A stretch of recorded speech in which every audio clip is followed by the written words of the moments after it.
Yes, reka anongere mbasuze kandi mbifurize kugira ibihe byiza nshuti bakunzi bacu mudukurikiye hano ku Ibendera TV. Turi mu gitondo cya kare uyu munsi ni kuwa gatatu ni tariki 30 Nyakanga muri uyu mwaka wa 2025. Mwese rero abagiye kujya mu kazi, abagiye kujya mu zindi gahunda azihuse, munyemerere tubanze dusangire aya makuru aramutse muri iki gitondo. Namakuru agiye kwitsa no kwibanda mu burasirazuba bwa Repubulika Iharanira Demokarasi ya Kongo. Muri aya makuru turaza kunyarukira muri Kivu y'Amajyepfo mu mujyi wa Uvira, turebera hamwe uko biramutse, dore ko n'ubundi hongeye kuramuka imirwano hagati y'abarwanyi b'intare za Sarambwe n'uruhande rurwanirira leta ya Kongo. Turaza kubyinjiramo ku buryo burambuye, turaza kandi kunyarukira mu mikwabo yongeye kuramuka Nyiragongo, n'ubundi n'imikwabo ikomeye. Abarwanyi b'intare za Sarambwe bakaba bongeye kumanukana ibikoresho biremereye muri iyi mikwabo. Turaza kandi no kunyarukira mu yandi makuru atandukanye. Tujye Kinshasa tubabwire ko wahoze ari umujyanama wa Tshisekedi yasabiwe ibihano biremereye cyane. Turaza kurebera hamwe ibihano uyu yasabiwe, dore ko bikomeye cyane.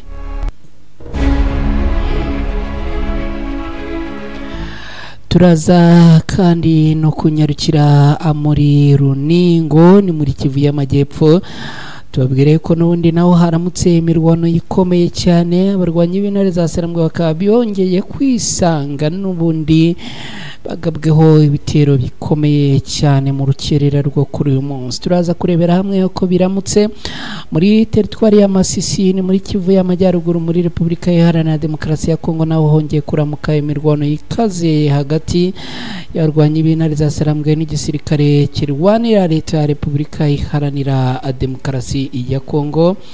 Hanyuma kandi ni namakuru twifuza ko mwagiramo uruhare.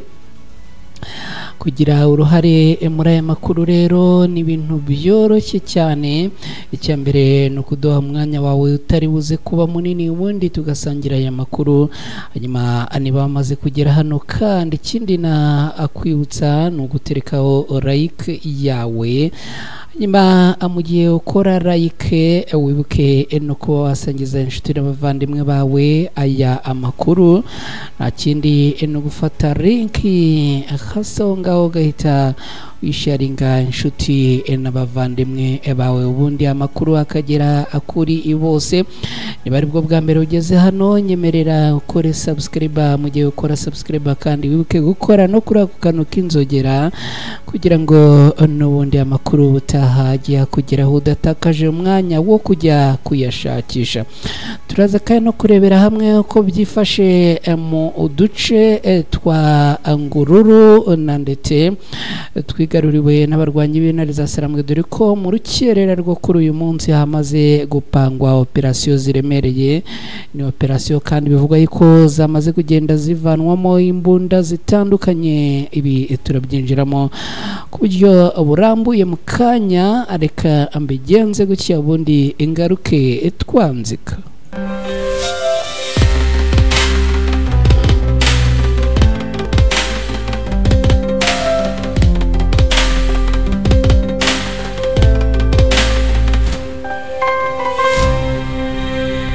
Yes, reka twinjirane namwe rero muri aya makuru aho muherereye hose. Nongeye kubaha ikaze.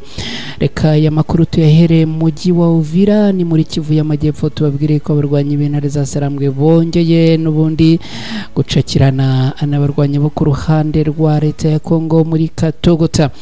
Aha muri Katogota n'ubundi kuri uyu munsi abarwanyi b'intare za Sarambwe bongeye kwisanga mu mirwano n'abarwanyi bo ku ruhande rwa leta ya Kongo ahani muri teritwari ya Uvira. Hakaba rero habayeho kurwana amakuru aturuka muri ibi bice, akaba avuga yuko abarwanyi b'intare za Sarambwe n'ubundi bongeye guhagarika ibitero by'abarwanyi b'igisirikare cya leta ya Kongo FARDC, dore ko n'ubundi ari ibitero bakomeje kugaba muri ibi bice ariko bafatanyije na Wazalendo, FDLR n'igisirikare cy'u Burundi. Ahangaha rero bikaba bivugwa yuko n'ubundi ngo hongeye kubera imirwano ikomeye cyane, ariko abarwanyi b'intare za Sarambwe bakaza gukoresha intwaro ziremereye, dore ko n'ubundi ngo hari haje abasirikare benshi cyane cyangwa se abarwanyi benshi cyane bo ku ruhande rwa leta ya Kongo, babarirwa hagati ya 20 na 25. Ibi rero ngo byaje kurangira n'ubundi abarwanyi b'intare za Sarambwe bongeye kwifashisha drone, ni ukuvuga za ndege zitagira abapilote, ndetse izi ndege ngo zaje kubasha gutera amabombe agera kuri 2 biba nk'ibiciye intege aba barwanyi bo ku ruhande rwa leta ya Kongo. Uretse ibingibi kandi abarwanyi bo ku ruhande rwa leta ya Kongo ngo baje gufata icyemezo cyo kugenda basubira inyuma, nyuma yuko n'ubundi babonaga abarwanyi bo ku ruhande rwa leta ya Kongo bakomeje kubarusha imbaraga, cyane cyane yuko ngo bari barimo kubasukaho amasasu hakoreshejwe imbunda zitandukanye. Ibifaru ngo byari bihari, za Karachinikofu, ibisasu bya Morutsiye n'ibindi ngo byakoreshejwe muri imirwano yongeye kuramukira mu gitondo. Abaturage bakaba bemeza ko n'ubundi igisirikare cya leta ya Kongo FARDC baje kurushwa imbaraga, n'ubundi bikarangira abasubiye inyuma. Ngibyo rero ibyo twavuga ahangaha. Bamwe mu baturage baherereye ahangaha bakaba bagira bati twabonye imbunda nyinshi abarwanyi b'intare za Sarambwe bafashe bambuye aba basirikare, ariko ntago twabashije kumenya umubare wazo. Ngibyo rero ibyo twavuga kuri iyi mirwano. Reka twerekeze Nyiragongo, ni muri Kivu y'Amajyaruguru muri Repubulika Iharanira Demokarasi ya Kongo. Tubabwire ko n'ubundi hongeye kuramuka imikwabo, ni imikwabo ituruka ku bikorwa by'ubugizi bwa nabi bukomeje gukorwa n'abarwanyi ba Wazalendo ndetse na FDLR muri ibi bice, aho n'ubundi bakomeje kwitwikira ijoro bakagaba ibitero ku barwanyi b'intare za Sarambwe ndetse no ku baturage.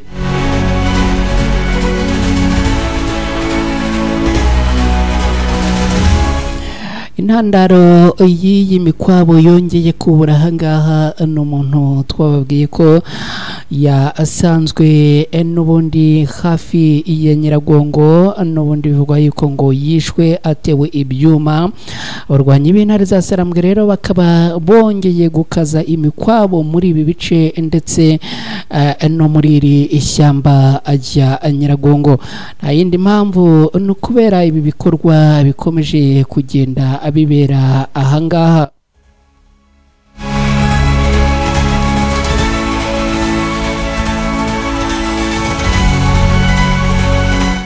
Magingo ya rero tuvugana biravugwa yuko abarwanyi b'intare za Sarambwe n'ubundi bongeye kumanura za ngazi ifasha gusaka zigasaka n'ibisasu, izi ngo bongeye kuzimanura. Ikindi kandi biravugwa yuko hamanutse n'ibikoresho biremereye birimo ndetse na drone zitagira abapilote, byose ngo ni muri gahunda n'ubundi yo gusaka ahangaha muri Nyiragongo no mu bice bihakikije. Reka atwerekeze mu yandi makuru tubafitiye hano, tubabwire yuko n'ubundi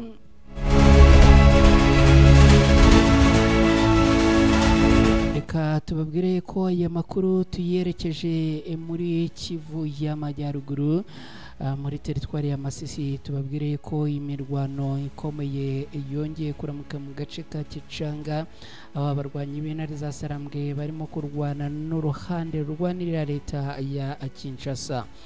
Aha muri teritwari ya Masisi muri aka gace ka Kicanga imirwano yongeye kubura n'ubundi muri aka gace ka Kicanga na Mweso, aho abarwanyi b'intare za Sarambwe n'ubundi bongeye kurasana bikomeye n'abarwanyi bo ku ruhande rwa leta ya Congo FARDC ndetse n'abarwanyi ba Wazalendo. Ni imirwano rero yongeye gukomera muri ibi bice, ndetse bikaba bivugwa ko ari imirwano yongeye gukoreshwamo intwaro ziremereye. Abarwanyi b'intare za Sarambwe bakaba bavuga ko n'ubundi barimo kugaba cyangwa se bari mu mirwano ikomeye n'abarwanyi ba Wazalendo n'igisirikare cya leta ya Congo FARDC, nyuma y'uko ngo babagabyeho ibitero. Ikindi kandi ngo bakomeje kugenda abahungabanya umutekano w'abaturage. Ibi rero bikaba bituma abarwanyi b'intare za Sarambwe bongeye kurakarira bikomeye abarwanyi bo ku ruhande rwa leta ya Congo. Tukiri aha muri Masisi, ni munyemerere mbabwire yuko nyuma yuko abarwanyi bo ku ruhande rw'intare za Sarambwe bigaruriye uduce twa Ngururu ndetse two muri grupoma ya Nyamaboko ya mbere muri Masisi, ubu hamaze gutangira ibikorwa by'imikwabo n'ibikorwa by'isuku n'isukura. Kabivugwa yuko n'ubundi abarwanyi b'intare za Sarambwe bamaze kuhavumbura imbunda zigera kuri 11 ndetse ngo n'ibindi bikoresho birimo za grenade ndetse n'imyenda ya gisirikare itandukanye muri ibi bice bamaze gufata. Ikindi kandi abarwanyi b'intare za Sarambwe baravuga ko n'ubundi uretse iyi mikwabo batangije ngo ibikorwa byo gusaka no gukora isuku n'isukura byo birakomeza kugeza aka gace n'ubundi kongeye kuzamo umutekano uhagije. Abarwanyi b'intare za Sarambwe tubibutse ko utu duce batwigaruriye nyuma y'imirwano yari maze iminsi ibera ahangaha, bakaba rero barahigaruriye ku itariki 28 Nyakanga muri uyu mwaka, ni ku munsi w'ejo bundi kwa mbere. Kugeza ubu rero abarwanyi b'intare za Sarambwe n'ubundi imirwano irakomeje mu bice bimwe na bimwe byanga muri teritwari ya Masisi, nyuma y'uko n'ubundi abarwanyi barimo Wazalendo bakomeza kugenda bagira gushya bakigaba mu bice bimwe na bimwe, bakica abaturage, abandi bakabasahura, abandi bakabahohotera. Ibintu rero bikomeje kugenda binengwa na aba atari bakeya, by'umwihariko ariko kandi na abarwanyi b'intare za Sarambwe bakaba bavuga ko ibi batazabyihanganira na gato. Reka adusubire muri Kivu y'Amajyepfo muri aka gace ka Runingo, tubabwire ko abarwanyi b'intare za Sarambwe bongeye kurwanira n'uruhande rwa leta ya Congo ahitwa Plateau d'Uvira cyangwa se kuri Plateau ya Uvira. Akarere ka Remera muri Uvira, by'umwihariko aha muri Runingo ahazwi nka Plateau ya Uvira, hongeye kuba imirwano ikomeye. Ni imirwano yongeye kuramuka muri utu duce rero kuri uyu munsi. Abarwanyi b'intare za Sarambwe bakaba n'ubundi bongeye guhangana mu bitero bagabweho n'abarwanyi b'intare za Sarambwe aha mu bice bitandukanye. Bikaba bivugwa yuko ngo izi ngabo za leta ya Congo zongeye kugaba ibitero ziturutse mu gace kitwa Rubanga. Mu gihe gito abarwanyi b'intare za Sarambwe ariko ngo baje kwisubiza ikuzo n'icyubahiro imbere y'abarwanyi ba FARDC, dore ko n'ubundi ngo batangiye kubahuranyamo imvura n'imiriro y'amasasu hakoreshejwe intwaro nyinshi. Hanyuma abiza kurangira rero aba basirikare bo ku ruhande rwa leta ya Kongo bacitse intege, biza kurangira n'ubundi ngo basubiye inyuma. Abaturage rero batuye muri ibi bice bakaba batangaje ko abarwanyi b'intare za Sarambwe bitwaye neza ku rugamba, nubwo ngo aribo bari bagabweho ibitero, bikaba byaje kurangira n'ubundi ngo basubije inyuma ibi bitero bya FARDC. Umugabo wo muri aka gace ka Remera twavuganye agira ati twari tumaze igihe n'ubundi twarabuze amahoro, n'ubundi rero imirwano yari imaze iminsi iba muri ibi bice uyu munsi yongeye kuramuka, ariko abarwanyi b'intare za Sarambwe baje gukoresha intwaro ziremereye, biza kurangira rero abo ku ruhande rwa leta ya Kongo ngo bagize gutya abayabangira ingata, nyuma yuko n'ubundi ngo abari barimo kuraswa umufiririzo kandi barimo kubona imbaraga zabo ari nkeya cyane, ziri hasi ugereranyije n'iz'abarwanyi b'intare za Sarambwe. Bamwe rero ngo birukanse, bivuze ko ngo bajugunye intwaro barirukanka, abandi ngo barashwe, harimo ngo n'abafashwe matekwa, nubwo imibare y'abafashwe matekwa kugeza ubu itari yamenyekana. Aka gace ni agace kamaze iminsi kaberamo imirwano ikomeye cyane, ariko byanze bikunze abarwanyi b'intare za Sarambwe n'ubundi bikarangira abasubije inyuma ibi bitero. Muri ibi bitero byaramutse uyu munsi ni ibitero byagabwe n'igisirikare cya leta ya Kongo FARDC, Wazalendo, FDLR n'abasirikare b'u Burundi. Ni imirwano rero yongeye gukomera. Hanyuma hari umuntu watwandikiye aratubaza ati ariko mu mujyi wa Bukavu ibintu byifashe gute? Umujyi wa Bukavu rero usibye impanuka y'umuriro wagize gutya ku munsi w'ejo gatwika amazu atandukanye, ubundi muri uyu mujyi wa Bukavu hari ituze, uretse ibitero bimwe na bimwe bigera gutya Wazalendo zikavumbuka zikirara mu baturage zikabarasa, ariko ubundi ahandi ho umutekano ni wose muri uyu mujyi wa Bukavu. Mujye mutwandikira icyo mushaka kutubaza, mutubaze tubasubize, munatubwira ariko aho muherereye kugira ngo dukomeze kugenda twagura umurongo tumenya abo turi kumwe nabo n'ibice baherereyemo. Rimwe na rimwe mujye munadufasha ariko gusangiza izi nkuru inshuti n'abavandimwe banyu kugira ngo amakuru agere kuri bose kandi ibi twihutire. Reka rero dukomeze n'aya makuru.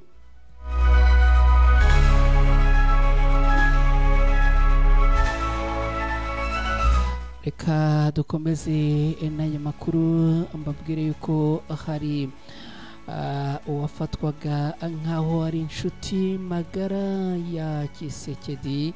Uyu rero abo ntabwo ibintu bimeze neza habe n'akana gatoya, kubera yuko ubushinjacyaha bw'igisirikare cya Repubulika Iharanira Demokarasi ya Kongo bwasabye kumusabira ibihano bikomeye. N'uwitwa François Beya wabaye umujyanama wihariye wa Perezida Kisekedi, n'ubundi ubu ngubu akaba ari mu mazi abiri, aho kugeza ubu bushinjacyaha bw'igisirikare cya Repubulika Iharanira Demokarasi ya Kongo bwasabye urukiko rukuru rwa Kinshasa gukatira uyu mugabo wabaye umujyanama wihariye wa Perezida Kisekedi gufungwa amezi 6 yihariye, harimo n'umwaka w'igifungo yamaze gukatirwa. Uyu mugabo witwa Beya yatawe muri yombi mu mwaka w'2022 afungwa by'agateganyo mu kwezi kwa munani kugira ngo ajye kuvurirwa yafunguwe by'agateganyo mu kwezi kwa munani kugira ngo ajye kuvurirwa mu Bufaransa, ariko kugeza n'ubu ari nayo akiba. Muri kiriya cyumweru gishize ubushinjacyaha bwagaragaje ko Beya akwiye igifungo cy'umwaka kirimo amezi 6 asubitse bitewe n'uko ubuzima bwe butameze neza ndetse no kuba ari mukuru mu myaka. Bivuze ko aba yakatiwe atafungwa kuko amezi 6 yayamaze muri gereza. Beya kimwe n'abafatanwe bashinjwa ibyaha bikomeye byo gushaka kwivugana umukuru w'igihugu cya Repubulika Iharanira Demokarasi ya Kongo. Ngibyo rero uko byifashe ani makuru n'ubundi twagarukagaho aramutse muri iki gitondo. Reka rero mwese mbashimire cyane cyane mwe mwabanye natwe muri aya makuru. Nizere ko mukomeje kugenda mugubwa neza, nizere ko mukomeje kugira ibihe byiza. Mwese rero ndabashimiye cyane, mwirirweho, mugire amahoro n'amahirwe kandi Imana ikomeze kubarinda.